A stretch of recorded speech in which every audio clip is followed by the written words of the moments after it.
Az athéni, spártai és más görög hajók az Athén és Szalamisz közti szorosban várakoztak. Themisztoklész, a flotta parancsnoka elküldte egy rabszolgáját a nagy királyhoz.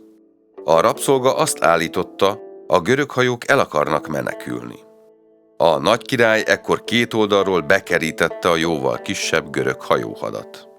Themisztoklész éppen ezt akarta. A szűk szorosba csak kevés perzsa hajó tudott befutni, így ezeket könnyebben elsüllyeszthették.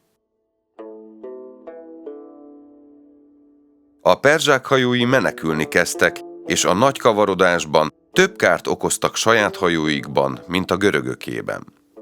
A nagy király egy sziklára állította a trónját, onnan nézte végig a csatát.